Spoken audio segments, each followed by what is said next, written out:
In 1913, the United States government chartered the Federal Reserve System. It's our national bank. Now, it's called the Federal Reserve System. It's not federal. It's not a branch of our government, although the president does appoint the chairman of the bank. It's not a reserve system because it doesn't have any reserves. Here's how it works.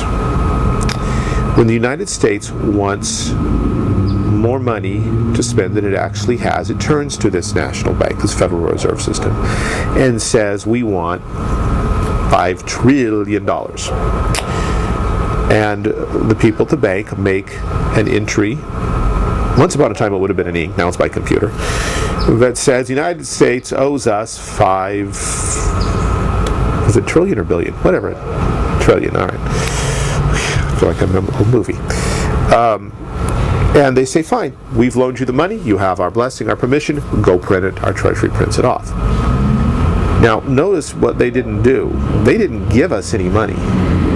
They don't necessarily have any money to give.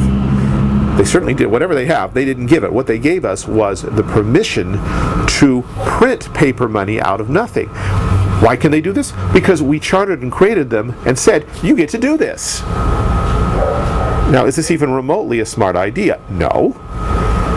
But eventually, the United States is supposed to not only pay back the principal, we don't do that, but we are supposed to also pay interest on this. And all of the people who hold shares in this Federal Reserve System, which is not federal but a private corporation, make money, they get a return on all of the interest we do pay. And we're paying interest on the nothing they gave to us, and yet we're calling it $5 trillion. Now, if you remember our previous scenario with the private bank down the street, think how this is multiplied and goes exponential when you're dealing with federal funds and a federal budget that runs in trillions of dollars. You're not just seeing a little rise in price here and there. You're seeing enormous price increases as not only individuals but corporations and other nations begin bidding up the prices of existing things.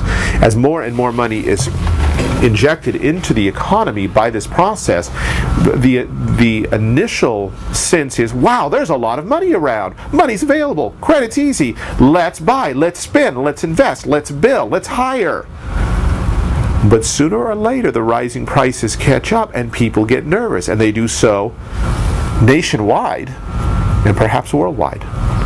And sooner or later, people get nervous enough to begin to stop spending, default on their loans, sell, dump, get rid of, lay off, and the economy begins its downward spiral unless the federal government's willing to step in one more time and again inject large amounts of money from the Federal Reserve System, money that just was created out of nothing. And this is the boom-bust cycle that our economy's been trapped in for a very long time. And it's a very dangerous thing.